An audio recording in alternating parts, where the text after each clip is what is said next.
Hello gentlemen, how you all doing? This is Kishan Singh and I have cleared CDS 3 out of 3 times and I'm here to help you in your CDS preparation.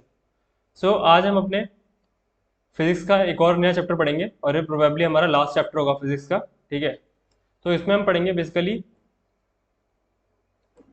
Modern physics, ठीक है, and some sources of energy जो कि आपके CDS के हिसाब से relevant है, ठीक है, और जहाँ से क्वेश्चन आते हैं। ऑलराइट, तो modern physics and some sources of energy, ठीक है। बेसिकली मॉडर्न फिजिक्स में घुसने से पहले ना हमको थोड़ी बेसिक बेसिक बातें पता होनी चाहिए। जैसे कि अगर मैं एक एटम का स्ट्रक्चर बनाऊँ, एक एटम, ठीक है, ये सपोज एक एटम है, ठीक है, एक एटम है, ठीक है। तो बेसिकली इसमें क्या होगा, इसका ये जो पार्ट है ना, ये बीच वाला पार्ट, ये होगा इसका न्यूक्लियस, न्यूक्लियस, ठीक है। और इस न्यूक्लियस में क्या क्या प्रेजेंट रहेगा, इस न्यूक्लियस में प्रेजेंट रहेंगे proton and neutron, proton and neutron, ठीक है। न्यूक्लियस के अंदर प्रोटॉन और न्यूट्रॉन जो है वो प्रेजेंट रहते हैं, ठीक है। बहुत सारे प्रोटॉन और न्यूट्रॉन न्यूक्लियस के अंदर प्रेजेंट रहते हैं। तो जो न्यूक्लियस है वो प्रोटॉन और न्यूट्रॉन का बना होता है, ठीक है। और इन दोनों को अगर हम कंबाइंड करके बोले ना, तो इन दोनों को हम कंबाइंड करके बोलते हैं न्यूक्लियॉन्स, न्यूक्लियॉन्स, ठीक है, न्यूक्लियॉन्स।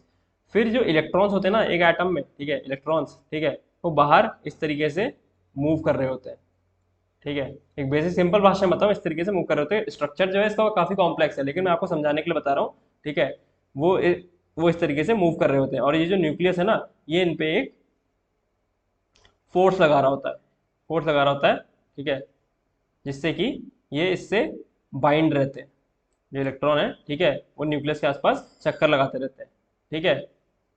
एक न्यूक्लियर फोर्स लगा रहा होता है जिससे कि ये जो है कन्फाइंड रहते हैं इस एरिया में ही, ठीक है, कन्फाइंड रहते हैं इस एरिया में। ऑलराइट, और जिस एनर्जी से बेसिकली फोर्स लगा रहा है, तो वहां पर एनर्जी भी कुछ होगी। तो जिस एनर्जी से इलेक्ट्रॉन एक न्यूक्लियस के आसपास मतलब बाउंड रहते हैं ना, न्यूक्लियस से बाउंड रहते हैं, उस एनर्जी को हम कहते हैं बाइंडिंग एनर्जी, बाइंडिंग एनर्जी, ठीक है, बाइंडिंग एनर्जी। ऑलराइट, तो यहाँ पर कुछ एक आध बेसिक बात जो है मैं पहले भी बता चुका हूँ, मैं दोबारा बता देता हूँ। जो एटॉमिक नंबर होता है ना किसी एटम का, एटॉमिक नंबर, ठीक है, वो उसमें नंबर ऑफ इलेक्ट्रॉन से रिप्रेजेंट किया जाता है। जिस एटम में जितने इलेक्ट्रॉन्स होंगे ना, ठीक है, उसका एटॉमिक नंबर उतना ही होगा, या फिर नंबर ऑफ प्रोटॉन्स होंगे।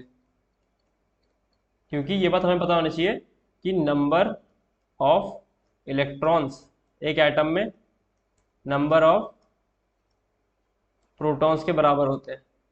नंबर ऑफ इलेक्ट्रॉन्स और नंबर ऑफ प्रोटॉन्स एक स्टेबल एटम में बराबर होते हैं, ठीक है। तो चाहे आप नंबर ऑफ इलेक्ट्रॉन्स कह लो एटॉमिक नंबर को, चाहे नंबर ऑफ प्रोटॉन्स कह लो। फिर एक होता है आपका मास नंबर, ठीक है, मास नंबर या फिर एटॉमिक मास, ठीक है। ये क्या होता है, ये होता है proton plus neutron, proton plus neutron. ये बेसिकली जो न्यूक्लियस होता है ना, न्यूक्लियस उसका वेट होता है, न्यूक्लियस का वेट होता है मास नंबर, ठीक है। तो अगर आपको यहाँ से मैं कहूँ कि न्यूट्रॉन निकालने, number of neutron, number of neutron निकालने के लिए क्या करेंगे आप, वो न्यूट्रॉन निकाल सकते हैं आप, नंबर ऑफ न्यूट्रॉन अगर आपसे निकालने को बोले तो आप क्या करेंगे, mass number minus atomic number, ठीक है, mass number minus atomic number करके आप नंबर ऑफ न्यूट्रॉन्स निकाल सकते हैं। तो बेसिकली एटॉमिक नंबर क्या होता है, जितने नंबर ऑफ इलेक्ट्रॉन्स होंगे, जितने नंबर ऑफ प्रोटॉन्स होंगे, उसको हम एक एटम का एटॉमिक नंबर बोलेंगे। वही मास नंबर या फिर एटॉमिक मास की बात करते हैं तो होता है प्रोटॉन प्लस न्यूट्रॉन, ठीक है। जितने प्रोटॉन और न्यूट्रॉन को अगर मिला देंगे तो हमें मास नंबर मिल जाएगा। वहीं अगर नंबर ऑफ न्यूट्रॉन की बात करें तो mass number minus atomic number, ठीक है। तो आई होप आपको इतनी बात समझ में आ गई होगी। तो जैसे अगर मैं एग्जांपल दूं आपको, ठीक है, तो जो ऑक्सीजन है ना, ऑक्सीजन, ऑक्सीजन का एटॉमिक नंबर क्या होता है 8, उसका मास नंबर क्या होता है 16, यानी उसमें 8 इलेक्ट्रॉन्स या 8 प्रोटॉन्स है, ठीक है। तो उसमें नंबर ऑफ न्यूट्रॉन्स कितने होंगे, नंबर ऑफ न्यूट्रॉन्स क्या होता है, mass number 16 minus atomic number यानी कि 8। फिर कितने आ जाएंगे number of neutrons, number of neutrons यहाँ पर 8 आ जाएंगे, ठीक है। तो आई होप आपको इतनी बात समझ में आ गई होगी। फिर यहाँ पर एक छोटा सा रिलेशन है, वो देख लो। ये रिलेशन होता है radius of nucleus and mass number के बीच में, mass radius of nucleus and mass number relation. ठीक है, ये हम देते हैं r is equal to R naught A to the power 1/3, A to the power 1/3। R इसमें क्या होता है, रेडियस ऑफ न्यूक्लियस। ठीक है, आर नॉट कॉन्स्टेंट होता है और उसकी वैल्यू होती है 1.25 इंटू 10⁻⁻15 मीटर। ठीक है, और ए क्या होता है, ए होता है आपका मास नंबर, मास नंबर। ठीक है, तो जब मास नंबर का आप क्यूब रूट करोगे ना, क्यूब रूट, ठीक है, और उसको 1.25 इंटू 10⁻⁻15 से मल्टीप्लाई करोगे, ठीक है, तो आपको रेडियस ऑफ द न्यूक्लियस मिल जाएगा, जिस भी एटम का आपको निकालना है। ठीक है, तो बस ये रिलेशन याद रखना, निकलवाएगा नहीं, रिलेशन याद रखना, अगर बाई चांस रिलेशन पे क्वेश्चन पूछता तो आप बता पाओगे। ठीक है, ठीक है, फिर देखो, फिर यहाँ पर एक चीज आती है, फोटो इलेक्ट्रिक इफेक्ट। काफी इंपॉर्टेंट है फोटो इलेक्ट्रिक इफेक्ट। ठीक है, तो बिल्कुल ध्यान से समझना। ठीक है, कलर चेंज कर देता हूँ मैं। देखो पहले मैं यहाँ पर आपको लिखवा देता हूँ, फिर समझाऊंगा। ठीक है, photo electric effect is a phenomena, ठीक है, in which electrons are ejected from metal surface when light is incident on it। ठीक है, तो देखो यहाँ पर क्या बोला, photo electric effect is a phenomena in which electrons are ejected from metals, ठीक है, फ्रॉम मेटल सरफेस, ठीक है, when light is incident on it. तो लेट्स सपोज आपके पास कोई मेटल है, आपके पास कोई मेटल रखा हुआ है, ठीक है, यहाँ पर आपने इसके ऊपर कोई लाइट गिराई, ठीक है, लाइट गिराई, तो क्या होगा कि ये बेसिकली आप देखोगे ये शाइन करेगा मेटल।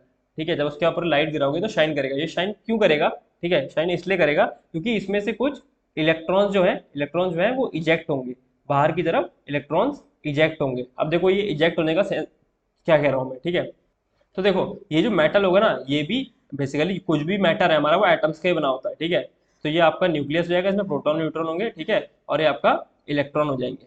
ठीक है, इलेक्ट्रॉन हो जाएंगे, ठीक है, इलेक्ट्रॉन हो जाएंगे। तो देखो बेसिकली जो, अगर मैं आपको एटम का स्ट्रक्चर थोड़ा सा डीप करके बताऊँ ना, तो देखो ये तो होता है न्यूक्लियस, ठीक है, ये तो होता है आपका न्यूक्लियस। ठीक है, अब ये इस तरीके से एटम में, अगर मैं ये हटाऊं यहाँ से, ठीक है,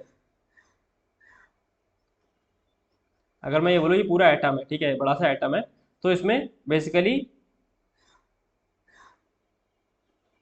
ये एनर्जी के, बेसिकली आप समझो एनर्जी के लेवल होते हैं। ठीक है, एनर्जी के लेवल होते हैं बेसिकली।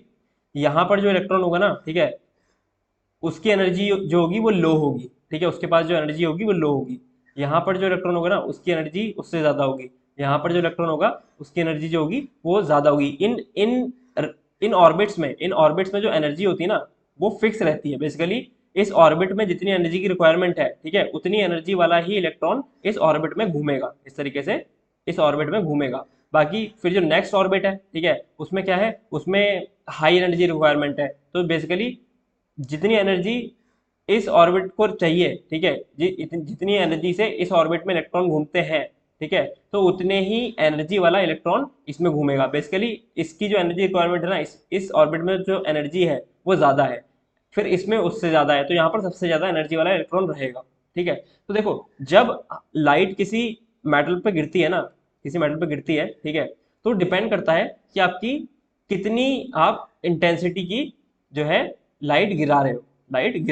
ठीक है, तो बेसिकली क्या होगा, लेस समझो कि यहाँ से मैंने लाइट गिराई, ठीक है, तो इस इलेक्ट्रॉन पे लाइट गिरी, ठीक है, इलेक्ट्रॉन पे लाइट गिरी। अब लाइट क्या है, light is a form of energy. ठीक है, light is a form of energy.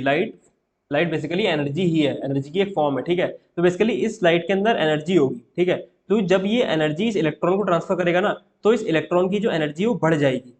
अब जितनी एनर्जी इस ऑर्बिट में रिक्वायर्ड थी उससे ज्यादा इसके पास हो गई है, तो क्या करेगा, ये अपनी ऑर्बिट से निकल के दूसरी ऑर्बिट में आ जाएगा। वो डिपेंड करता है कितनी एनर्जी दी है। हो सकता है इतनी एनर्जी दी हो कि वो इस ऑर्बिट में आए, हो सकता है इतनी एनर्जी दी हो वो इस ऑर्बिट में आए, या हो सकता है उससे ज्यादा भी एनर्जी दी हो कि वो उससे भी बेसिकली अगले ऑर्बिट में चला जाए, ठीक है, अगले ऑर्बिट में चला जाए। तो जब बेसिकली ये इलेक्ट्रॉन इस तरीके से मूव करेगा ना, ठीक है, मूव करेगा, ठीक है, ठीक है, तो ये जब ये मूव करके किसी ऑर्बिट में पहुंचेगा ना, ठीक है, किसी ऑर्बिट में पहुंच गया एनर्जी लेके, ठीक है, फिर जब ये वहां से गिर रहा होगा, तो देखो ये तो हाई एनर्जी लेवल है, ठीक है, ये हाई एनर्जी लेवल है, हाई एनर्जी लेवल, उसके बाद हाई एनर्जी है, ठीक है।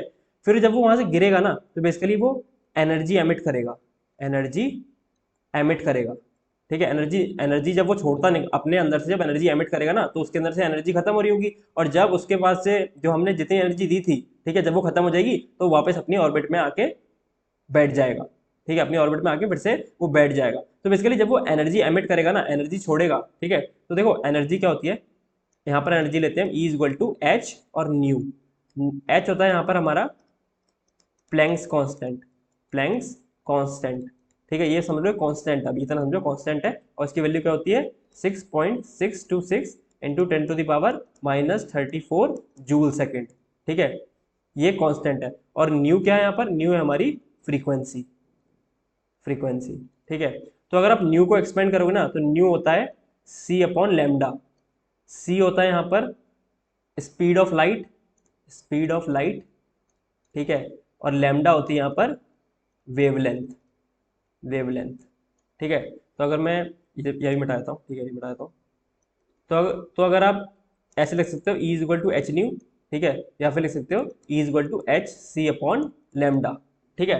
तो देखो समझो, जब ये इलेक्ट्रॉन वापस गिर रहा होगा ना, तो ये एनर्जी एमिट करेगा, और जब एनर्जी के साथ हमें पता है वेवलेंथ भी एसोसिएटेड, वेवलेंथ भी एसोसिएटेड होती है, ठीक है, वेवलेंथ भी एसोसिएटेड होती है, ठीक है। तो जब एनर्जी एमिट करेगा ना, उसी हिसाब से वो वेवलेंथ भी एमिट करेगा। अब मैंने आपको बताया था कल, मैंने एक सीक्वेंस लिखवाया था आपको, जैसे कि लेट्स सपोज विबग्योर वाला, विबग्योर वाला, विबग्योर वाला सीक्वेंस लिखवाया था, उसमें सबसे ज्यादा रेड की थी, ठीक है, वेवलेंथ, उससे कम ऑरेंज की थी, फिर yellow, green, blue, indigo and violet. तो बेसिकली मैंने आपको बताया था कि जब स्काई क्यू ब्लू दिखती है दिन में, क्योंकि जो सबसे ज्यादा स्कैटरिंग होती है ना, वो शॉर्ट वेवलेंथ की हो जाती है एटमॉस्फेयर के पार्टिकल्स के द्वारा। बेसिकली ब्लू, इंडिगो, वायलेट जो है वो स्कैटर हो जाते हैं, इसकी वजह से हमारी जो स्काई है वो ब्लू दिखाई देती है, ठीक है। ये मैंने आपको बेसिकली वेवलेंथ का ऑर्डर बताने के लिए, याद दिलाने के लिए आपको बताया, ठीक है,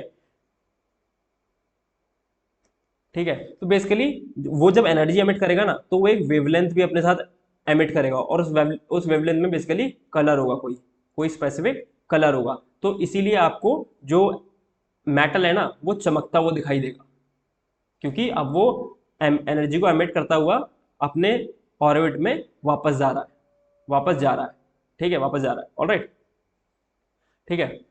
तो आई होप इतनी बात आपको समझ में आई होगी। तो देखो यहाँ से क्या है, यहाँ पर देखो अब एक इक्वेशन आती है यहाँ पर फोटो इलेक्ट्रिक इफेक्ट की, ठीक है, वो होती है half m v square, m v square, half m v square is equal to h nu minus h nu naught, ठीक है, h nu minus h nu naught. अब देखो, अब ये मैंने माना न्यूक्लियस है, इसमें प्रोटॉन न्यूट्रॉन है, ठीक है, और इस तरीके से ऑर्बिट ऑर्बिट बने हुए हैं जिसमें इलेक्ट्रॉन्स है, ठीक है, इसमें इलेक्ट्रॉन्स है इस तरीके से, ठीक है, और हर ऑर्बिट की जो एनर्जी है वो फिक्स्ड है, ठीक है। अब देखो, अब मैंने आपको बताया था कि जो इलेक्ट्रॉन्स है वो न्यूक्लियस से कुछ सर्टेन एनर्जी से बाउंड है, इसे हम बाइंडिंग एनर्जी कहते हैं, बाइंडिंग एनर्जी कहते हैं। इस बाइंडिंग एनर्जी से ये जो न्यूक्लियस है ना, वो इलेक्ट्रॉन को अपनी तरफ खींच रहा है, अपनी तरफ खींच रहा है, यानी बांध के रखा हुआ है। अब जब हम इसको एनर्जी देंगे ना, एनर्जी देंगे, तो बेसिकली अगर इसे हमें दूसरे ऑर्बिट में लाना है, इसे हमें दूसरे ऑर्बिट में लाना है, इस इलेक्ट्रॉन को इजेक्ट करवाना है, इजेक्ट करवाना है, तो हमें क्या करना पड़ेगा, पहले तो हमें इतनी एनर्जी देनी पड़ेगी जिससे इसकी बाइंडिंग एनर्जी ओवरकम हो जाए। अगर हम इतनी एनर्जी दे रहे हैं इसको, ठीक है, कि जिससे हम ये जो बाइंडिंग एनर्जी है जिससे खींच रहा है, अगर हमने इसके बाइंडिंग एनर्जी नेगेटिव में होती है, नेगेटिव का मतलब बेसिकली अपनी तरफ खींच रहा है, ठीक है, अगर हम इसको इतनी इतनी ही पॉजिटिव एनर्जी दे दें, तो बेसिकली ये बाइंडिंग एनर्जी से तो छूट जाएगा, ठीक है, बाइंडिंग एनर्जी से छूट जाएगा। फिर जो बची हुई एनर्जी होगी ना, बची हुई एनर्जी से ये मूव करेगा, बची हुई एनर्जी से ये मूव करेगा, ठीक है। तो हमारी कुछ एनर्जी तो थी, वो तो बाइंडिंग एनर्जी को ओवरकम करने में लग गई, ठीक है, इसको यहाँ से निकालने में लग गई, और फिर जब निकल के वो मूव कर रहा है ना, किस लेवल तक जाएगा वो डिपेंड करेगी कि बेसिकली जो रेस्ट ऑफ द एनर्जी है ना, इसको ओवर कम करने के बाद जितनी एनर्जी बची है वो डिसाइड करेगी कितना ऊपर तक जाएगा। तो यहाँ पर एक टर्म आता है थ्रेश होल्ड फ्रीक्वेंसी, फ्रीक्वेंसी, ठीक है, threshold frequency basically frequency है ना, न्यू न्यू और न्यू नॉट की फ्रीक्वेंसी है, थ्रेश होल्ड फ्रीक्वेंसी होती है ये न्यू नॉट, ठीक है। ये क्या होता है, least amount of frequency in incident radiation या लाइट, इंसिडेंट रेडिएशन या लाइट, ठीक है, below which photo electric effect is not possible, possible, ठीक है। देखो जो ई होता है E is equal to h nu, ठीक है, तो जो ई है वो डायरेक्टली प्रोपोर्शनल है न्यू के, तो बेसिकली अगर फ्रीक्वेंसी बढ़ेगी तो एनर्जी भी बढ़ेगी लाइट की रेडिएशन की, ठीक है। तो थ्रेशोल्ड फ्रीक्वेंसी कहते हैं least amount of frequency in incident radiation, एक रेडिएशन है, ठीक है, उसकी लीस्ट अमाउंट ऑफ फ्रीक्वेंसी जिसके नीचे फोटो इलेक्ट्रिक इफेक्ट पॉसिबल नहीं है। अगर थ्रेशोल्ड फ्रीक्वेंसी से अगर कम फ्रीक्वेंसी वाली लाइट की रेडिएशन आएगी ना, तो बेसिकली जो इलेक्ट्रॉन है वो मेटल के सरफेस से इजेक्ट ही नहीं होगा, ठीक है, वो मेटल के सरफेस से इजेक्ट ही नहीं होगा, ठीक है। ऑलराइट, ये बात समझ में आई। तो जो least amount of frequency required, ठीक है, या least amount of frequency in the incident radiation below which photo electric effect is not possible, ठीक है। अगर हम इतनी फ्रीक्वेंसी वाली एनर्जी रेडिएशन दें, ठीक है, जो कि थ्रेशोल्ड फ्रीक्वेंसी से कम है, तो बेसिकली इलेक्ट्रॉन हमारा इजेक्ट नहीं होगा, ठीक है, क्योंकि वो बाइंडिंग एनर्जी को ही कम नहीं कर पाएंगे, कम नहीं कर पाएगी, ठीक है। ऑलराइट, तो यहाँ पर अगर मैं ये मिटा दूँ तो आई होप आपको ये बात समझ में आ गई होगी और आपने ये चीज़ लिख ली होगी, ठीक है। तो मैं आपको समझाने के लिए ये चीज़ दोबारा से मिटा देता हूँ यहाँ से, ठीक है। तो अगर मैं इस फोटो इलेक्ट्रिक इफेक्ट वाली जो आपकी इक्वेशन है, ठीक है, इसको थोड़ा मॉडिफाई करके दिखाऊं तो आपको बिल्कुल एक्जैक्टली समझ में आएगा मैं क्या कह रहा हूँ। अगर मैं इस एच न्यू नॉट को इधर ले जाऊं तो कह सकता हूँ h nu is equal to half m v square plus h nu naught, ठीक है। तो ये पूरी क्या है, ये है थ्रेश होल्ड एनर्जी, ये थ्रेश होल्ड फ्रिक्वेंसी थी और ये पूरा क्या होगा, थ्रेश होल्ड एनर्जी, ठीक है। ये है energy of incident radiation, energy of incident radiation, ठीक है। देखो जो एक हमने लाइट की रे इंसिडेंट करी मेटल के सरफेस पे, ठीक है, उसमें इतनी एनर्जी थी एच न्यू, ठीक है, एच न्यू, उस उसमें से एच न्यू नॉट जो थी, एच न्यू नॉट जो थी, ठीक है, वो तो इसकी बाइंडिंग एनर्जी को कम करने के लिए, ओवरकम करने के लिए, बाइंडिंग एनर्जी को ओवरकम करने के लिए लग गई, ओवरकम बेसिकली इजेक्ट कराने के लिए लग गई, सरफेस तक लाने के लिए लग गई मेटल सरफेस के, ठीक है। और जो बाकी एनर्जी होगी ना, बाकी एनर्जी लेके जब वो ऊपर जाएगा, ठीक है, बेसिकली मेटल के सरफेस से निकलने के बाद जब वो ऊपर की तरफ जाएगा ना, या जिस भी डायरेक्शन में जाएगा, बेसिकली मेटल की सरफेस से बाहर निकलेगा, ठीक है, मेटल की सरफेस तक लाने के लिए जो एनर्जी है वो है थ्रेशोल्ड एनर्जी, उससे बाहर निकालने के लिए उसके बाद जो एनर्जी होगी वो होगी काइनेटिक एनर्जी।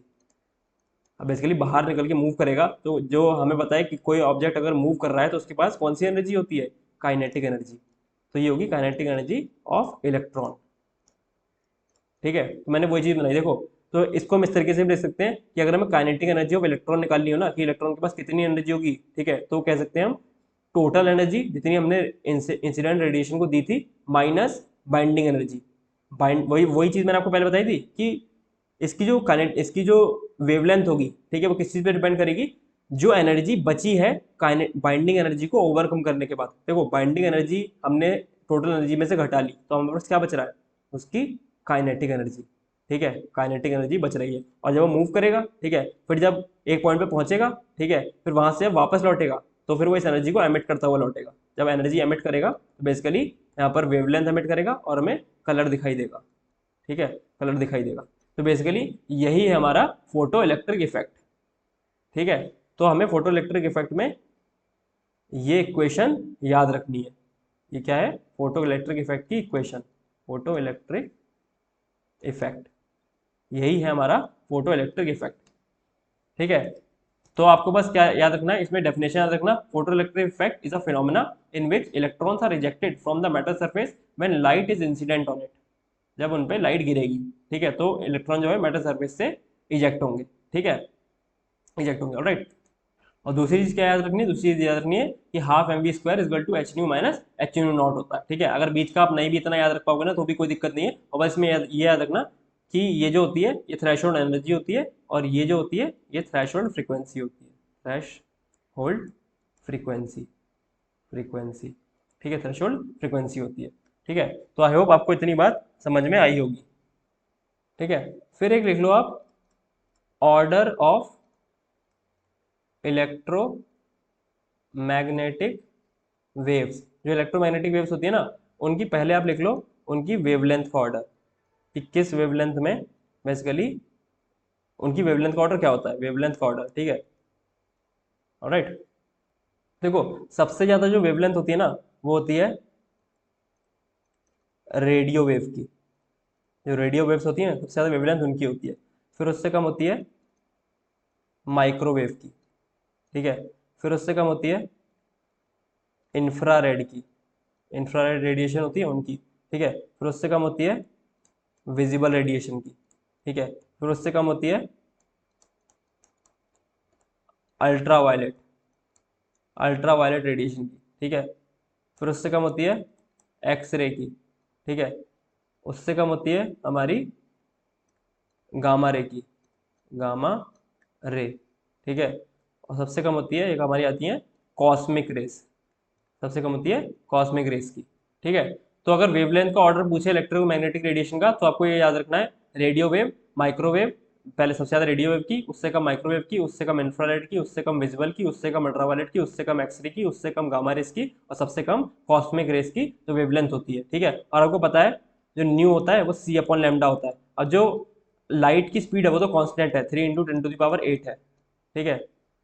लाइट की जो वैल्यू है वो 3 × 10⁸ मीटर पर सेकेंड, ये तो फिक्स है, ठीक है। तो हम यहाँ से रिलेशन निकाल सकते हैं, फ्रीक्वेंसी जो होती है वो इनवर्सली प्रोपोर्शनल होती है लैम्डा के, ठीक है, वो इनवर्सली प्रोपोर्शनल होते हैं लैम्डा के, ऑलराइट, ठीक है। और एक चीज और आपको बताऊंगी, मैंने आपको बताई थी, फ्रीक्वेंसी होती है वो होती है 1/टाइम, फ्रीक्वेंसी 1/टाइम भी होती है, ठीक है। तो ये बात मैंने आपको रिवाइज करा दी कि अगर टाइम पीरियड का इन्वर्स लोगे ना तो आपको उस चीज़ की फ्रीक्वेंसी मिल जाएगी, ठीक है। और यहाँ पर ये रिलेशन याद रखना कि जो फ्रीक्वेंसी होती है वो इन्वर्सली प्रोपोर्शनल होती है वेवलेंथ के। तो जो जब वेवलेंथ ज़्यादा होगी ना तो फ्रीक्वेंसी कम होगी, और जब फ्रीक्वेंसी ज़्यादा होगी तो वेवलेंथ कम होगी। ये बात समझ में आ रही है, ठीक है। तो इसी तरीके से अगर आपसे पूछ ले वो किसका ऑर्डर, फ्रीक्वेंसी का ऑर्डर, फ्रीक्वेंसी का ऑर्डर पूछ ले, ठीक है, तो आप उसी ऑर्डर को उल्टा कर देना। बेसिकली ये जो ऑर्डर है ना, अगर आपसे फ्रीक्वेंसी ऑर्डर पूछे तो आप इस तरीके से उल्टा कर देना इसको, ठीक है। सबसे ज्यादा फ्रीक्वेंसी किसकी हो जाएगी, कॉस्मिक रेस की, उससे कम गामा रेस की, उससे कम एक्स रेस की, फिर उससे कम विजिबल रेस की, फिर उससे कम इंफ्रारेड की, फिर उससे कम माइक्रोवेव की, और सबसे कम हो जाएगी फ्रीक्वेंसी रेडियो वेव की, ठीक है। तो जो जो ये मैंने ऑर्डर लिखाया है ना आपको, ठीक है, ये ऑर्डर वेवलेंथ का है, ठीक है। जो अभी मैंने पहले ऑर्डर लिखा है ये वेवलेंथ का है, और जो अभी लिखवाया था वो फ्रीक्वेंसी का है। तो आपको पता है अगर ये चीज़ की फ्रीक्वेंसी जो और वेवलेंथ इनवर्सली प्रोपोर्शनल होती है, तो अगर वेवलेंथ का ये ऑर्डर है तो फ्रीक्वेंसी का ऑर्डर इसका उल्टा हो जाएगा। आई होप इतनी बात आपको समझ में आई होगी। तो अगर मैं वेवलेंथ का ऑर्डर, अगर आपको लग रहा है ना कि आप याद कैसे रखोगे, ठीक है, तो मैं इसके लिए ट्रिक बता देता हूँ, यहाँ से मिटाता हूँ। ये वेवलेंथ का ऑर्डर है, ठीक है, इसका ट्रिक बताता हूँ तो आपको बिल्कुल याद हो जाएगा। लिख लो आप, रेटेड मील, ठीक है, इज वेरी यूजफुल, ठीक है। अब देखना, हर वर्ड का जो मैंने पहला लेटर लिखा है वो कैपिटल लिखा है, इसका मतलब है ये कोई ना कोई रे को डिनोट कर रहे हैं, ठीक है।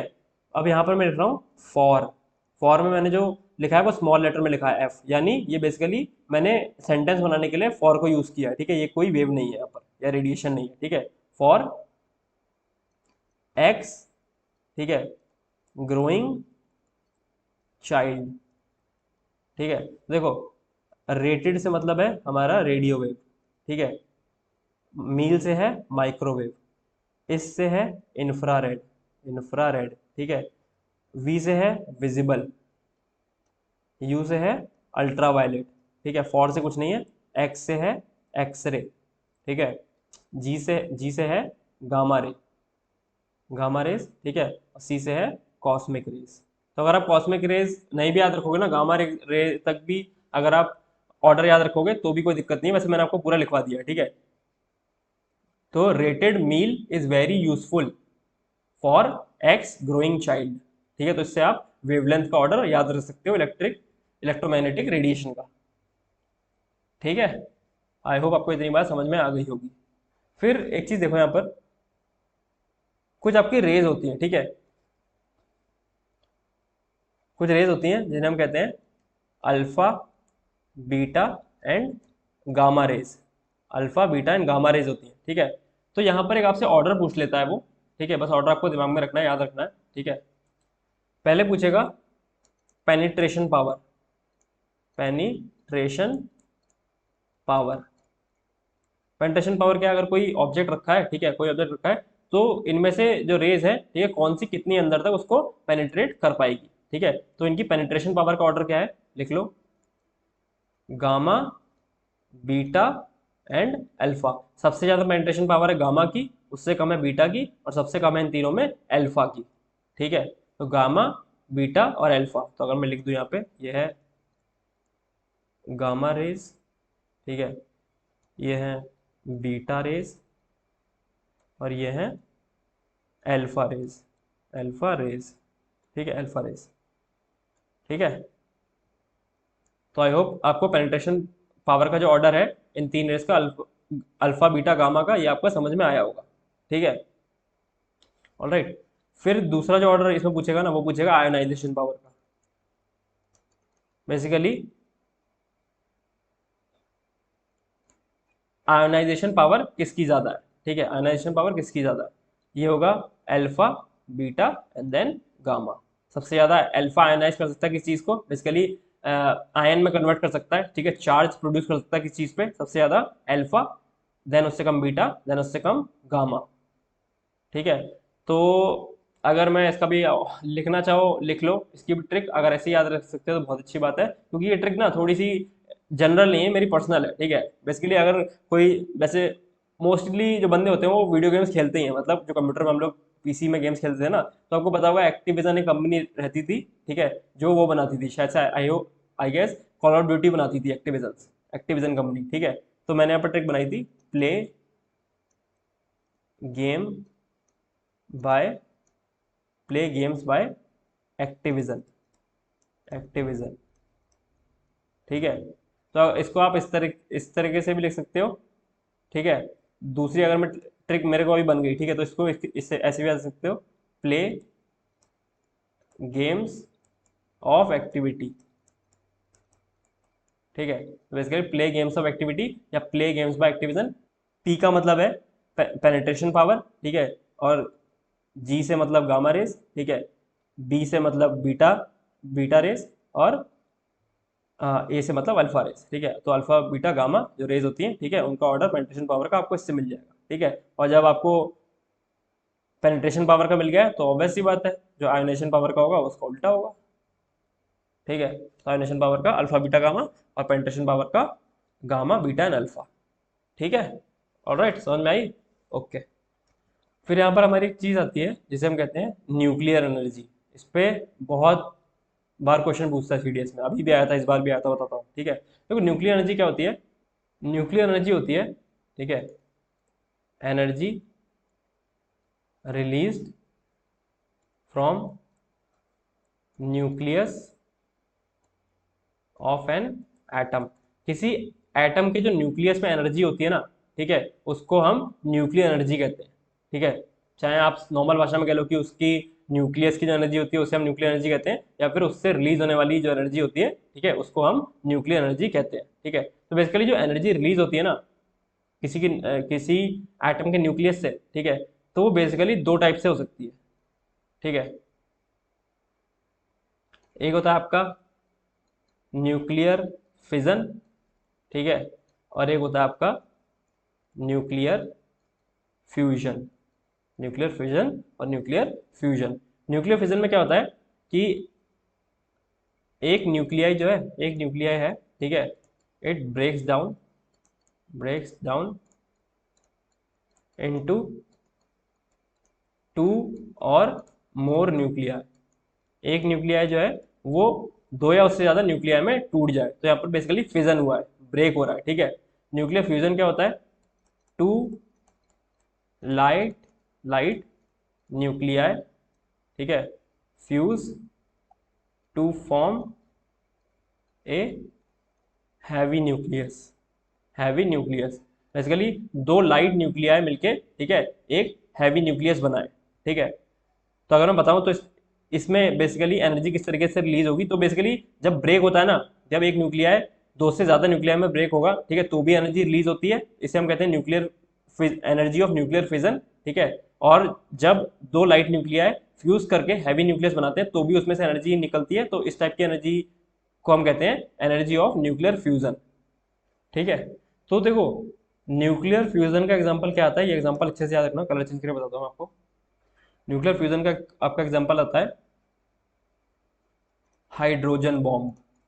हाइड्रोजन बॉम्ब, ठीक है, बेसिकली 2 लाइट न्यूक्लियाई मिलते हैं और एक हैवी न्यूक्लियस बनाते हैं, ठीक है, तो इसे हम न्यूक्लियर फ्यूजन बोलते हैं। और इसका एग्जांपल होता है हाइड्रोजन बॉम्ब। इस बार ये क्वेश्चन इस बार सीडीएस में पूछा हुआ था, न्यूक्लियर फ्यूजन फिजन कर दिया था, ठीक है, और पूछा था कि हाइड्रोजन बॉम्ब होगा या एटम बॉम्ब होगा, ठीक है। तो इस हिसाब से इस पे हाइड्रोजन बॉम्ब और एटम बॉम्ब पे क्वेश्चन आया हुआ था, ठीक है।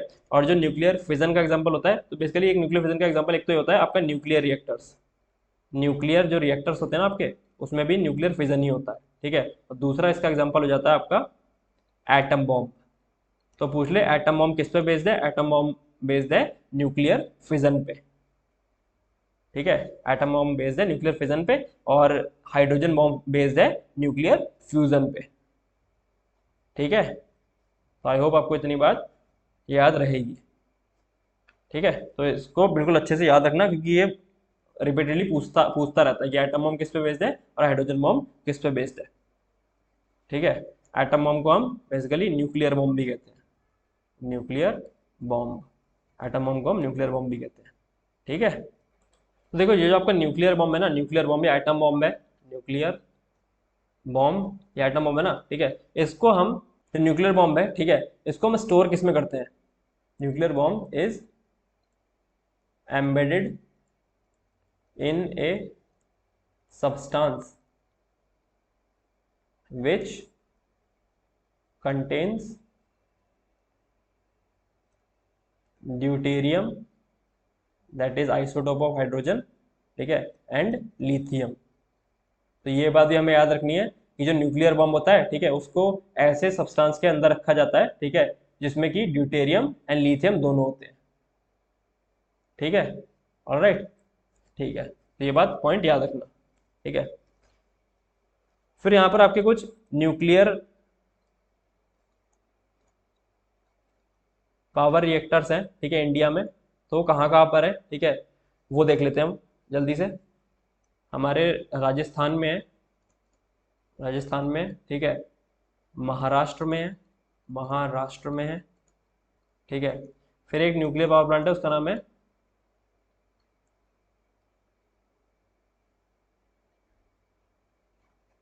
कपालक्कम। कपालक्कम न्यूक्लियर पावर प्लांट ये है आपका तमिलनाडु में, तमिलनाडु में, ठीक है। कपालक्कम न्यूक्लियर पावर प्लांट तमिलनाडु में, ठीक है। नरोरा नाम की जगह पे बेसिकली आपका पावर प्लांट है, ठीक है, वो ये है यूपी में, ठीक है। एक काकरा पारा है, आई गेस जगह काकरा पारा है, ठीक है, वहां पर nuclear power power plant based है, ये है गुजरात में, ठीक है। और एक है आपका काईगा, काईगा न्यूक्लियर पावर प्लांट, ठीक है, ये आपका कर्नाटक में, कर्नाटक में। तो हमें बेसिकली राजस्थान में, महाराष्ट्र में, फिर कपालक्कम नाम की जगह है तमिलनाडु में, ठीक है, वहां पर Kalpakkam power plant nuclear power plant है, ठीक है। और फिर नरोरा में न्यूक्लियर पावर प्लांट है, और ये नरोरा कहाँ पर पड़ता है? यूपी में। फिर काकरापारा नाम का है, ठीक है, वो काकरापारा में है और गुजरात में। और काईगा नाम का है, वो कर्नाटक में है, ठीक है। तो ये चीज़ भी याद रखना, आपसे मैच करवा लेगा वो, बेसिकली कपालक्कम के सामने रख देगा यूपी, इस तरीके से आपको जो मैच द फॉलोइंग होता है, इसमें मैच द फॉलोइंग में पूछ सकता है वो इस चीज़ आपसे, ठीक है। ऑलराइट, ओके, ठीक है। फिर देखो मैंने अभी आपको न्यूक्लियर एनर्जी पढ़ाई ना, ठीक है, तो न्यूक्लियर एनर्जी से रिलेटेड कुछ हमारे पास फिनोमेना है जिन्हें हम कहते हैं डिके एंड एमिशन, एमिशन, ठीक है, डिके एंड एमिशन। तो इसमें सबसे पहला डिके आता है अल्फा डिके, अल्फा डिके। तो डिके में बेसिकली क्या होता है ना, डिके में बेसिकली क्या होता है, एक एटम के न्यूक्लियस में से, ठीक है, कुछ पार्टिकल्स निकलते हैं, ठीक है, कुछ पार्टिकल्स का एमिशन होता है, कुछ पार्टिकल्स एमिट करता है, ठीक है। तो जब अल्फा डिके होगा ना, अल्फा डिके होगा, तो बेसिकली एक अल्फा पार्टिकल निकलेगा, alpha particle will be emitted. तो पहली बात तो आपको ये याद रखनी है, जब अल्फा डिके होगा तो एटम के न्यूक्लियस में से अल्फा पार्टिकल निकलेगा, ठीक है। अभी अल्फा पार्टिकल बना किस चीज का होगा, देखो ये बना होगा दो प्रोटॉन्स का, ठीक है, एंड टू न्यूट्रॉन्स का। दो प्रोटॉन होंगे इसमें और दो न्यूट्रॉन होंगे इसमें, ठीक है, दो प्रोटॉन होंगे, दो न्यूट्रॉन होंगे। जैसे ये मेरा एटम है, ठीक है, एटम के न्यूक्लियस में प्रोटॉन और न्यूट्रॉन होते हैं, ठीक है। और ये मैंने आपको बात बताई थी कि प्रोटॉन प्लस न्यूट्रॉन मिलके बेसिकली मास नंबर बनता है, मास नंबर बनता है, या फिर एटॉमिक मास हम इसको कहते हैं, ठीक है, एटॉमिक मास हम इसको कहते हैं, ठीक है, प्रोटॉन प्लस न्यूट्रॉन को। और एटॉमिक नंबर कहते हैं हम, एटॉमिक नंबर कहते हैं हम number of electrons, number of electrons और प्रोटॉन्स। एटॉमिक नंबर होगा नंबर ऑफ इलेक्ट्रॉन या फिर नंबर ऑफ प्रोटॉन, ठीक है, ये मैंने बात आपको बता रखी है, ठीक है। देखो अगर किसी एटम में से, ठीक है, किसी एटम के न्यूक्लियस में से दो प्रोटॉन निकल गए, ठीक है, दो न्यूट्रॉन निकल गए, तो बेसिकली टोटल टोटल कितने पार्टिकल निकले, चार निकले, चार, ठीक है, चार, चार जो बेसिकली मैं कहता हूँ चार पार्टिकल निकल गए। तो जो उसका एटॉमिक नंबर होगा वो कितना डिक्रीज हो जाएगा, सॉरी एटॉमिक मास जो होगा, एटॉमिक मास होगा वो उसका कितना डिक्रीज होगा, -4, -4 से तो गिर जाएगा। अगर उसका पहला एटॉमिक मास 16 रहा होगा जैसे ऑक्सीजन का होता है, तो अब वो कितना हो जाएगा, अब वो 12 रह जाएगा, बेसिकली 4 कम हो जाएगा, ठीक है। तो यहाँ पर यही चीज़ मैं आपको बताना चाह रहा हूँ कि जब अल्फा डिके होता है ना, तो जिस एटम का अल्फा डिके होता है उसका एटॉमिक मास, ठीक है, डिक्रीजेस बाय 4, 4 से डिक्रीज हो जाएगा, ठीक है। और उसका एटॉमिक नंबर कितना डिक्रीज होगा, एटॉमिक नंबर क्या होता है, नंबर ऑफ प्रोटॉन या नंबर ऑफ इलेक्ट्रॉन्स। तो बेसिकली दो प्रोटॉन कम हो रहे हैं इसमें से, दो प्रोटॉन कम हो रहे हैं, तो atomic number will decrease by 2। तो एटॉमिक मास होगा वो 4 से डिक्रीज होगा, क्योंकि दो प्रोटॉन प्लस दो न्यूट्रॉन जा रहे हैं, तो न्यूक्लियस में से टोटल कितने न्यूक्लियॉन्स जा रहे हैं, 4, ठीक है। बेसिकली एटॉमिक मास जो होगा 4 से डिक्रीज होगा, पर प्रोटॉन कितने जा रहे हैं, प्रोटॉन कितने जा रहे हैं, 2। तो एटॉमिक नंबर क्या होता है, नंबर ऑफ प्रोटॉन या नंबर ऑफ इलेक्ट्रॉन्स, ठीक है। तो atomic number will decrease by 2, ठीक है। तो ये बात याद रखना, जब अल्फा डिके होता है, ठीक है, तो एटॉमिक नंबर 4 से गिरता है, और सॉरी एटॉमिक मास 4 से गिरता है और एटॉमिक नंबर 2 से डिक्रीज होता है, ठीक है, ऑलराइट। फिर इसमें आता है आपका एक बीटा डिके, बीटा डिके, ठीक है। बीटा डिके दो टाइप का होता है, एक होता है बीटा माइनस डिके, ठीक है, और एक होता है आपका बीटा पॉजिटिव डिके, ठीक है। तो जब बीटा माइनस डिके होता है ना, तो इसमें क्या होता है, देखो कलर चेंज करके बताता हूँ। ये बस चीज आपको याद रखनी है, पता है, इसकी डेप्थ में जाके पीएचडी करने की कोई जरूरत नहीं है। सिंपल अगर आपसे अल्फा डिके पूछते हैं तो आप बोलना एटॉमिक मास डिक्रीज होगा इसमें 4 से और एटॉमिक नंबर डिक्रीज होगा इसमें 2 से, यहीं तक पूछेगा, इससे आगे नहीं पूछेगा आपसे, ठीक है, इस बात की मेरी गारंटी है, इतना ही पूछेगा आपसे, ठीक है। तो बीटा डिके जो बीटा नेगेटिव डिके जो होता है ना, उसमें 1 न्यूट्रॉन, ठीक है, टर्न्स इनटू प्रोटॉन। एक न्यूट्रॉन जो होगा वो प्रोटॉन में कन्वर्ट हो जाएगा, ठीक है। तो बेसिकली इसके अंदर प्रोटॉन न्यूट्रॉन होते हैं बहुत सारे, प्रोटॉन न्यूट्रॉन, प्रोटॉन न्यूट्रॉन, ऐसे बहुत सारे प्रोटॉन न्यूट्रॉन होंगे, ठीक है। दो मत समझना, मैं दो बना रहा हूँ, इसका मतलब है कि मैं बता रहा हूँ कि प्रोटॉन होते हैं, न्यूट्रॉन होते हैं, वो बहुत सारे होते हैं न्यूक्लियस के अंदर, ठीक है। वो डिपेंड करता है कि उसका एटॉमिक मास कितना, जितना एटॉमिक मास होगा, अगर उसका एटॉमिक मास 16 है तो इसका मतलब है 8 प्रोटॉन 8 न्यूट्रॉन, ठीक है, 8 प्रोटॉन और 8 न्यूट्रॉन, बेसिकली एक जनरल कंडीशन में। देखो अब क्या होगा, बीटा माइनस डिके में एक न्यूट्रॉन प्रोटॉन में कन्वर्ट हो जाएगा, ठीक है। तो बेसिकली अगर मैं ऑक्सीजन के टर्म से बात करूँ तो उसका एटॉमिक मास जो होता है 16 होता है, यानी नॉर्मल कंडीशन में उसके पास 8 तो प्रोटॉन होंगे, ठीक है, प्लस 8 न्यूट्रॉन होंगे। अब क्या हो रहा है, एक न्यूट्रॉन जो है वो प्रोटॉन में कन्वर्ट हो जा रहा है, तो उसके पास कितने प्रोटॉन होंगे, 9 प्रोटॉन हो जाएंगे, ठीक है, और 7 न्यूट्रॉन रह जाएंगे, ठीक है। तो जो एटॉमिक मास है, एटॉमिक मास क्या होता है, प्रोटॉन प्लस न्यूट्रॉन। तो अगर प्रोटॉन प्लस न्यूट्रॉन देखा जाए ना तो 8 + 8 अभी भी 16 है, ठीक है, एटॉमिक मास है ये, एटॉमिक मास, ठीक है, एटॉमिक मास। तो 8 + 8 एटॉमिक मास तो 16 है, ठीक है। और यहाँ पर मैं देखूँ तो 9 + 7, 9 + 7 कितना है, 9 + 7 फिर 16 है। तो बेसिकली एटॉमिक मास जो है वो बीटा नेगेटिव डिके में सेम रहेगा। एटॉमिक मास देख रहे हो आप, एटॉमिक मास थोड़ा चेंज हो रहा है, 16 का 16 ही है यहाँ पर, क्योंकि वो तो इंटरनल कुछ चेंज हो रहा है। उसने कहा कि टोटल प्रोटॉन प्लस न्यूट्रॉन को मिला के, अब चाहे प्रोटॉन 6 हो न्यूट्रॉन 8 हो, एटॉमिक मास उतना ही रहने वाला है, ठीक है, एटॉमिक मास 16 ही रहने वाला है। अगर इसमें मैं 10 प्रोटॉन कर दूं और 6 न्यूट्रॉन कर दूं, ठीक है, तो भी एटॉमिक मास 16 ही रहेगा, क्योंकि ओवरऑल एडिशन 16 आ रहा है। बट अब जब एक प्रोटॉन बढ़ गया ना तो हम क्या कहते हैं, जो एटॉमिक नंबर होता है वो नंबर ऑफ इलेक्ट्रॉन या नंबर ऑफ प्रोटॉन होता है, ठीक है। एटॉमिक नंबर जनरल कंडीशन में इलेक्ट्रॉन और प्रोटॉन का नंबर बराबर होता है, तो यहाँ पर मैं एटॉमिक नंबर कहूंगा। एटॉमिक नंबर कितना हो जाएगा, पहले था 8 क्योंकि 8 प्रोटॉन थे, अब कितना हो जाएगा 9। बेसिकली एटॉमिक नंबर 1 से बढ़ गया, ठीक है। तो यही चीज है, यहाँ से मिटाता हूँ मैं जल्दी से, ठीक है। तो बीटा नेगेटिव डिके में क्या होगा, ठीक है, एटॉमिक नंबर इंक्रीजेज बाय 1, ठीक है, and atomic mass, atomic mass है, ठीक है, atomic mass will remain the same, atomic mass same रहेगा। अब बीटा पॉजिटिव में क्या होता है, बीटा पॉजिटिव में होता है आपका एक प्रोटॉन, ठीक है, एक प्रोटॉन जो होता है टर्न्स इनटू न्यूट्रॉन। अब क्या होगा, प्रोटॉन न्यूट्रॉन में कन्वर्ट हो जाएगा। तो फिर से मैं ऑक्सीजन का केस लेता हूँ, उसका जो एटॉमिक मास है वो 16 है, ठीक है। तो ये जनरल कंडीशन क्या है, 8 प्रोटॉन प्लस 8 न्यूट्रॉन, ठीक है। अब क्या हुआ, 7 प्रोटॉन, क्योंकि एक प्रोटॉन न्यूट्रॉन में कन्वर्ट हो गया, और 9 न्यूट्रॉन। तो बेसिकली यहाँ पर भी एटॉमिक नंबर एटॉमिक मास 16 था, और यहाँ पर भी एटॉमिक मास 16 था। तो बेसिकली टोटल जो इनका आ रहा है वो तो 16 ही है, यानी एटॉमिक मास यहाँ भी चेंज नहीं होगा। पर यहाँ पर क्या हुआ है, एक प्रोटॉन कम हो गया है, यानी जो एटॉमिक नंबर होगा ना, atomic number will decrease by 1। तो एटॉमिक नंबर जो है प्रोटॉन के कम होते ही एटॉमिक नंबर 1 से कम हो जाएगा।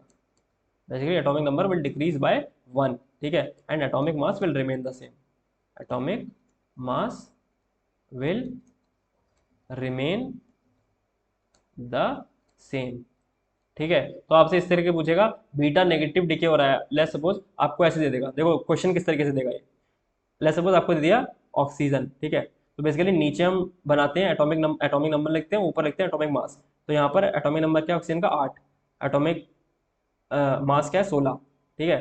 तो यहाँ पर आपको लिख देगा कि यहाँ पर हो रहा है beta negative decay, beta negative decay, ठीक है, ये बताता हूँ मैं, ठीक है, बीटा नेगेटिव डिके हो रहा है। तो आपसे पूछेगा बीटा नेगेटिव डिके हो रहा है तो जो अगला एटम बनेगा, ठीक है, वो बेसिकली उसकी कॉन्फ़िगरेशन पूछेगा। तो उसमें देखो क्या होगा, बीटा नेगेटिव डिके में एटॉमिक नंबर 1 से इंक्रीज हो रहा है, तो आप एटॉमिक नंबर लिखोगे यहाँ पे 9, ठीक है, और ये आपका जो एटॉमिक मास है वो सेम ही रहने वाला है, वो सेम ही रहने वाला है, ठीक है। तो इस तरीके से एक्स आपसे जरूरी नहीं है, बेसिकली ऑक्सीजन ऑक्सीजन के टर्म्स में नहीं पूछता, वो एक्स वाई के टर्म्स में पूछता है, ठीक है। तो अगर वो लिख देगा एक्स एक्स यहाँ पर नॉर्मल है, ठीक है, और नॉर्मल लिखा हुआ है, सपोज 7 लिखा हुआ है, ठीक है, और यहाँ पर लिखा हुआ है आपका 15 लिखा हुआ है, लेट्स सपोज मान लिया, ठीक है, मान लो, ठीक है, और यहाँ पर लिख देगा बीटा नेगेटिव डिके, तो आपको बताना होगा यहाँ पर आप 8 कर दोगे और यहाँ पर आप 15 ही रखोगे। और यहीं अगर बीटा पॉजिटिव डिके हो जाता, ठीक है, तो क्या लिखते आप, अगर यहाँ पर कहता कि बीटा पॉजिटिव डिके, तो आप क्या करते, 15 तो ऐसे ही लिखा रहने देते, ठीक है, और यहाँ पर 6 कर देते, ठीक है। तो आई होप आपको ये बात समझ में आ गई होगी। फिर एक अल्फा हो गया, बीटा डिके हो गया, यहाँ पर एक आता है गामा डिके या फिर गामा एमिशन, एमिशन, ठीक है। इसमें बेसिकली कुछ भी चेंज नहीं होता है, ठीक है, कुछ भी, सपोज ये एक्स जेड यहाँ पर हमारा एटॉमिक नंबर है और ये यहाँ पर एटॉमिक मास है, जैसे हम डिनोट करते हैं, ठीक है। आपसे बोल देगा यहाँ पे गामा एमिशन हुआ है, गामा एमिशन हुआ है, ठीक है।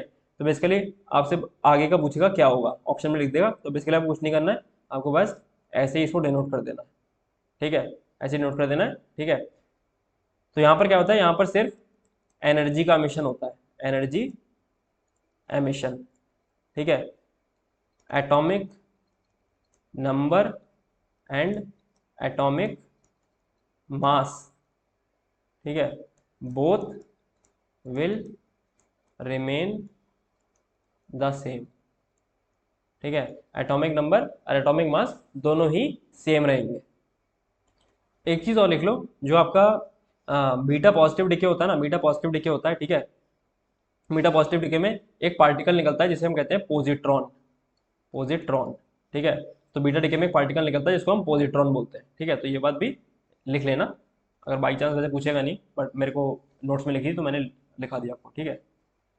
फिर नेक्स्ट हमारा एक छोटा सा टॉपिक आता है, एनर्जी यूजेज इन इंडिया। छोटा सा टॉपिक है लेकिन क्वेश्चन इससे पूछ लेता है वो, ठीक है।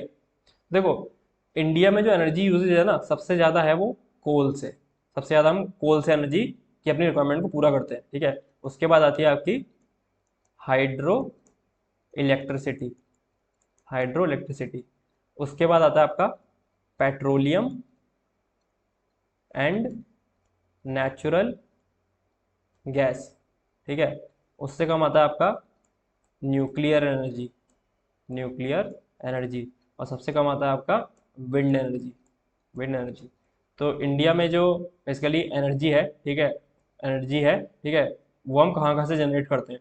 सबसे ज़्यादा कोल से जनरेट करते हैं, उसके बाद आपकी हाइड्रो इलेक्ट्रिसिटी, देन हम पेट्रोलियम एंड नेचुरल गैस से जो एनर्जी प्रोड्यूस करते हैं उसको यूज़ करते हैं, देन उससे कम न्यूक्लियर एनर्जी, और सबसे कम जो है एनर्जी हम विंड एनर्जी को यूज़ करते हैं, या फिर विंड एनर्जी को हम प्रोड्यूस करते हैं, ठीक है। अब यहाँ पर कुछ सीधे फैक्ट फैक्ट वाले पॉइंट है, लिख लो। Country of winds, country of winds किसे कहते हैं? कंट्री ऑफ विंड्स कहते हैं हम डेनमार्क को, डेनमार्क को, ठीक है। Highest wind mill energy, wind mill energy producer, सबसे ज़्यादा विंड मिल एनर्जी कहाँ प्रोड्यूस होती है? जर्मनी में, ठीक है। और इंडिया का बिगेस्ट विंड फार्म कहाँ पर है? इंडियाज लार्जेस्ट विंड फार्म, ठीक है, ये है आपका, इसका नाम है मुपंडल विंड फार्म, ठीक है। और ये कहाँ पर है? तमिलनाडु में, तमिलनाडु में, तमिलनाडु में है, ठीक है। ऑलराइट, ठीक है। फिर एक चीज लिख लो, solar energy received by India per year, हमारी कंट्री कितनी सोलर एनर्जी रिसीव करती है पर ईयर? तो ये है 5000 trillion kilowatt hour, 5000 trillion kilowatt hour, ठीक है। फिर एक चीज़ यहाँ पर आती है सोलर कांस्टेंट, इसकी वैल्यू याद रखना बस, अगर पूछ ले बाई चांस सोलर कांस्टेंट की वैल्यू, तो सोलर कांस्टेंट की वैल्यू होती है 1.4 किलो जूल पर सेकेंड, ठीक है। और जो आपके सोलर पैनल बनते हैं ना, सोलर पैनल बनते हैं ना, वो बनते हैं सिलिकॉन के, ये बात पता होगी काफ़ी लोगों को। तो सोलर पैनल बनते हैं वो सिलिकॉन के बनते हैं, ठीक है। तो ये कुछ फैक्चुअल डेटा था जो मेरे को आपको बताना था, ठीक है।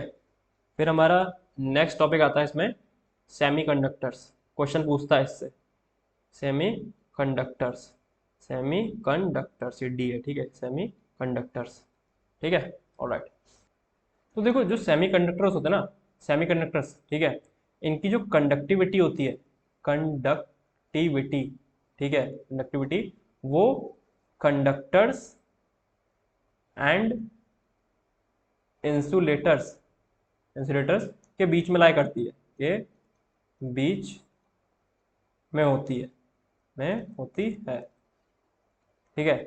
बेसिकली अगर मैं एक सेमी कंडक्टर लिखूँ, सेमी कंडक्टर, कंडक्टर, ठीक है, तो इसकी जो कंडक्टिविटी होगी वो कंडक्टर से कम होगी, ठीक है, और इंसुलेटर से ज़्यादा होगी, इंसुलेटर से ज़्यादा होगी, सीधी भाषा में, ठीक है, सीधी भाषा में ये बात चीज़ मैंने आपको बता दी, ठीक है। फिर देखो जो ये सेमी कंडक्टर होते हैं ना, सेमी कंडक्टर, ठीक है, कंडक्टर, ये बेसिकली दो टाइप के होते हैं, बेसिकली दो टाइप के होते हैं, ठीक है। एक होते हैं इंट्रिंसिक इंट्रिंसिक सेमीकंडक्टर, ठीक है, सेमीकंडक्टर और सी बना दो सेमीकंडक्टर, ठीक है, और extrinsic semiconductor, extrinsic semiconductor, semiconductor, ठीक है। जो इंट्रिंसिक सेमीकंडक्टर होते हैं वो बेसिकली सिंगल एलिमेंट के बने होते हैं, सिंगल एलिमेंट के बने होते हैं, ठीक है, जैसे कि आपका सिलिकॉन एंड जर्मेनियम, सिलिकॉन और जर्मेनियम जो बेसिकली सेमीकंडक्टर की तरह काम करते हैं और ये बेसिकली प्योर है, ठीक है, प्योर है।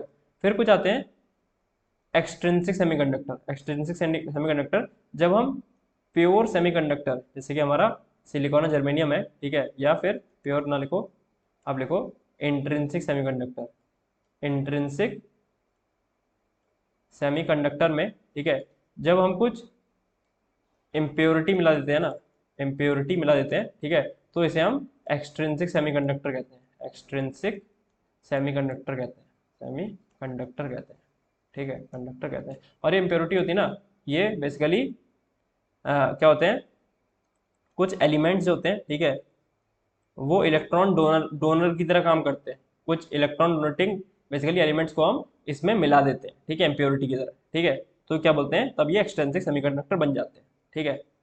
तो इंट्रिंसिक सेमीकंडक्टर का आपको एग्जांपल याद रखना है, सिलिकॉन एंड जर्मेनियम, ठीक है, सिलिकॉन एंड जर्मेनियम।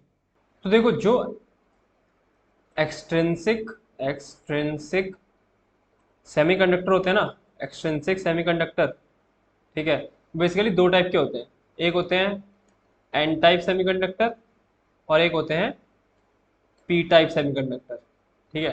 तो एन टाइप सेमीकंडक्टर कैसे बनते हैं, जैसे कि मैंने एक इंट्रिंसिक सेमीकंडक्टर लिया, लेट्स सपोज सिलिकॉन, ठीक है, उसमें मैं ऐड करूंगा पेंटावैलेंट इम्प्योरिटी, पेंटावैलेंट इम्प्योरिटी। जो सिलिकॉन होती है ना, जो सिलिकॉन होता है उसके वैलेंस शेल में, ये बात याद रखना, उसके वैलेंस शेल में 4 इलेक्ट्रॉन्स होते हैं, 4 इलेक्ट्रॉन्स, ठीक है, in valence shell, valence shell basically bonding के लिए अवेलेबल उसके पास 4 इलेक्ट्रॉन्स होते हैं।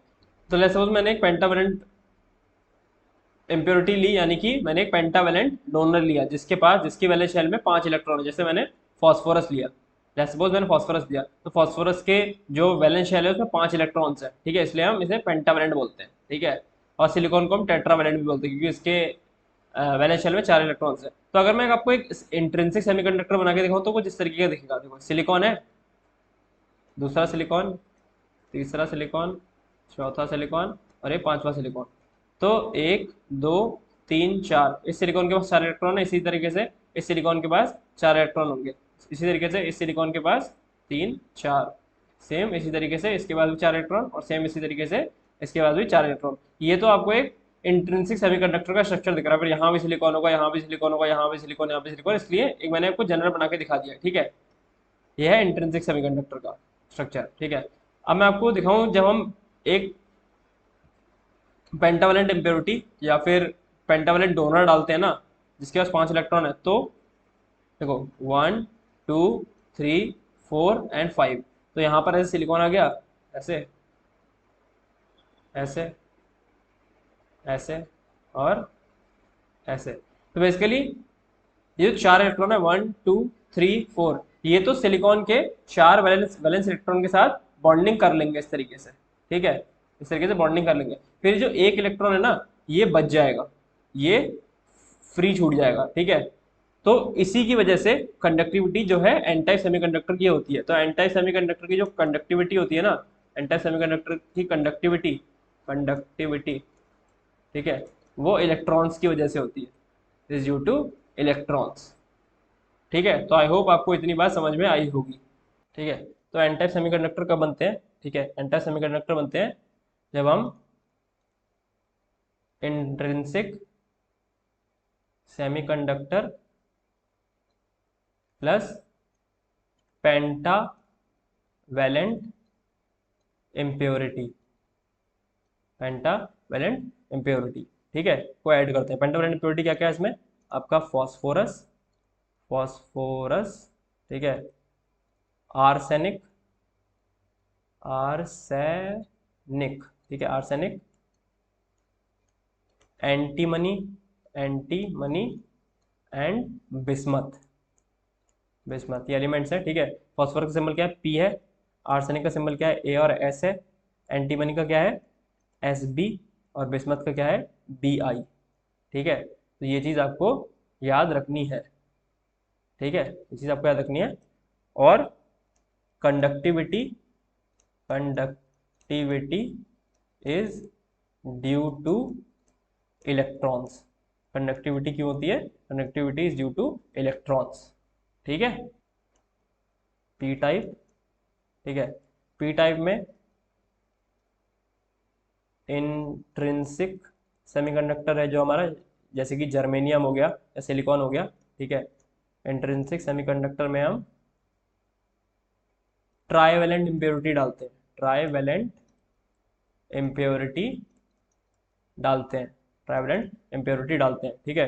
ट्राईवेलेंट इम्प्योरिटी कौन कौन सी होती है, बोरॉन, एल्यूमिनियम। बेसिकली इनके ट्राईवेलेंट इम्प्योरिटी का मतलब क्या है, इनके जो वैलेंस शेल होंगी ना, वैलेंस शेल उसमें 3 इलेक्ट्रॉन्स होंगे, 3 electrons in valence shell. Valence shell में 3 इलेक्ट्रॉन्स होंगे, तो बोरॉन, एल्यूमिनियम, इंडियम, गैलियम, ठीक है। तो बेसिकली पीटा सेमीकंडक्टर बनाते हैं तो इंट्रिंसिक सेमीकंडक्टर में ट्राईवेलेंट इम्प्योरिटी डालते हैं, ठीक है, जैसे कि बोरॉन, एल्यूमिनियम, इंडियम और गैलियम। तो ये इम्प्योरिटी अच्छे से याद रखनी है, बहुत ज़्यादा अच्छे से याद रखनी है, ठीक है, कि ट्राईवेलेंट कौन कौन सी होती है और पेंटावेलेंट कौन कौन सी होती है और कौन सी कहाँ पर डाली जाती है, ठीक है। तो यहाँ पर तो पीटा सेमीकंडक्टर में क्या होगा, जैसे कि लेट्स सपोज एल्यूमिनियम है, ठीक है। एल्यूमिनियम है, एल्यूमिनियम के पास, एल्यूमिनियम है, इसके पास 3 इलेक्ट्रॉन है, ठीक है। तो यहाँ पर ऐसे करके सिलिकॉन आ गया, ठीक है। यहाँ पर ऐसे करके सिलिकॉन आ गया, यहाँ पर ऐसे करके सिलिकॉन आ गया, ठीक है। और यहाँ पर ऐसे करके सिलिकॉन आ गया, ठीक है। तो अब देखो ये बॉन्डिंग हो जाएगी, ये बॉन्डिंग हो जाएगी, ये बॉन्डिंग हो जाएगी, ठीक है। अब यहाँ पर क्या होगा ना, यहाँ पर एक डेफिसिट बन जाएगा, डेफिसिट, क्योंकि इसके पास एक इलेक्ट्रॉन, इम्प्योरिटी के पास एक इलेक्ट्रॉन नहीं है, इम्प्योरिटी के पास इलेक्ट्रॉन नहीं है, तो यहाँ पर एक डेफिसिट बनता है इलेक्ट्रॉन का, इसको हम कहते हैं होल, ठीक है, होल। तो यहाँ पर एक होल बनेगा। और जो पी टाइप सेमीकंडक्टर होते हैं ना, उनकी कंडक्टिविटी होती है due to holes, conductivity due to holes, ठीक है।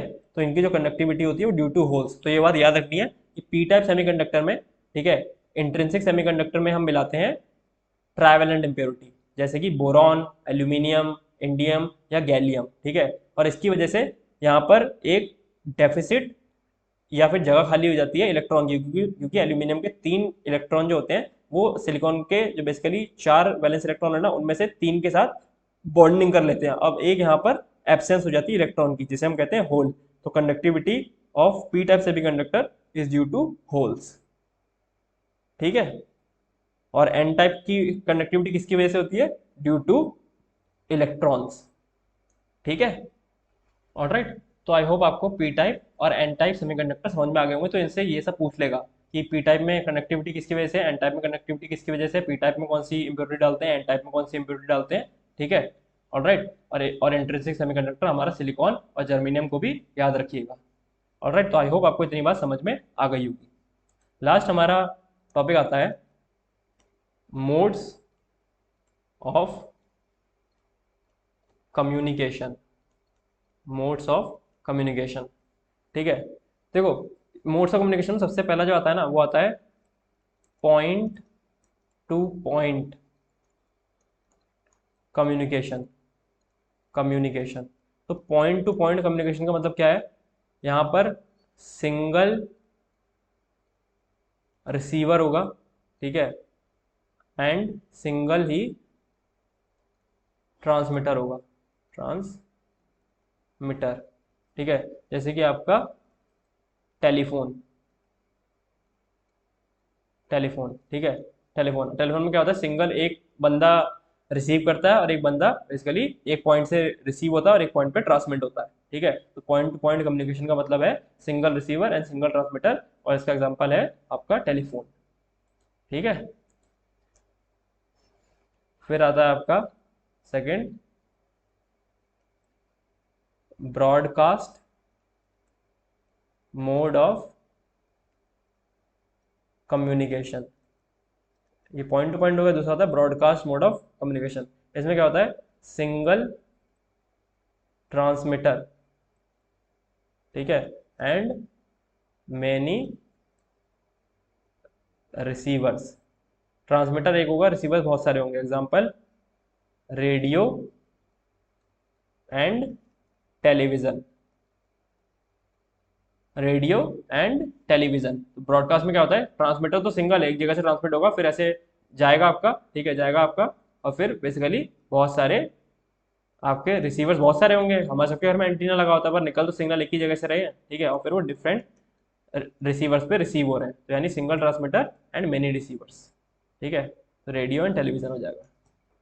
फिर यहाँ पर एक टॉपिक आता है आपका वेव प्रोपागेशन। ये जो वेव्स होती हैं, ठीक है, बेसिकली एक पॉइंट से दूसरे पॉइंट तक कैसे जाती हैं, ठीक है, वेव प्रोपागेशन। तो इसमें बेसिकली तीन टाइप की वेव प्रोपागेशन देखने को मिलेगा। एक मिलेगा आपको ग्राउंड वेव और सरफेस वेव प्रोपागेशन, ठीक है। अलोंग द, जैसे अगर ये सरफेस कहूँ मैं, सरफेस अर्थ का, ठीक है, तो इससे थोड़ी ऊंचाई पर ये अलोंग द सरफेस चलेंगी ये वेव्स, ठीक है। तो ग्राउंड वेव या सरफेस वेव प्रोपागेशन, इसमें वेव्स आती हैं, वेव्स आ रहा हूं with frequency up to 2 megahertz. Basically 2 megahertz तक फ्रीक्वेंसी वाली जो वेव्स होती हैं वो ग्राउंड वेव प्रोपागेशन कर सकती हैं। दूसरा आता है इसमें, कलर चेंज कर देता हूं मैं, दूसरा आता है इसमें sky wave propagation, sky wave propagation, ठीक है। इसमें कौन सी वेव ट्रेवल कर सकती हैं, इसमें वेव ट्रेवल कर सकती हैं, ठीक है, जिनकी वेव फ्रीक्वेंसी है 2 मेगाहर्ट्ज से लेकर 30 मेगाहर्ट्ज तक। ऐसी वेव जिनकी फ्रीक्वेंसी 2 मेगाहर्ट्ज से लेकर 30 मेगाहर्ट्ज तक है, वो स्काई वेव प्रोपागेशन करती हैं। और जो हमारा लास्ट आता है स्पेस वेव प्रोपागेशन, ठीक है। इसमें क्या होता है, इसमें जो जो वेव होती हैं जिनकी फ्रीक्वेंसी 30 मेगाहर्ट्ज से लेकर, ठीक है, 300 मेगाहर्ट्ज तक होती है ना, ठीक है, ठीक है। तो आई होप आपको इतनी बात समझ में आई होगी। तो इसको इसी तरीके से इनकी जो frequency, ground wave, sky wave और स्पेस वेव का जो फ्रीक्वेंसी का रेंज है ना, वो आपको दिमाग में रखनी है। तो एक चीज़ और देख लेना, जो स्काई वेव प्रोपोगेशन होता है ना, इसमें जैसे कि आपने अर्थ से वेव छोड़ी, ठीक है, तो यहाँ पर आयनोस्फेयर की लेयर होती है, हमारे एटमोस्फेयर में एक होती है आयनोस्फेयर, ठीक है, आयनोस्फेयर। तो ये बेसिकली जो वेव्स होंगी वो आयनोस्फेयर से टकरा के वापस आ जाती हैं स्काई वेव प्रोपोगेशन में। आयनोस्फेयर से ऐसे जाती हैं और यहाँ से रिफ्लेक्ट होके वापस आ जाती है, ठीक है। और इसी के साथ आपका ये चैप्टर जो है वो खत्म होता है। तो नोट्स बनाते रहिए, पढ़ते रहिए, फिर मिलते हैं नेक्स्ट वीडियो में। Okay, bye.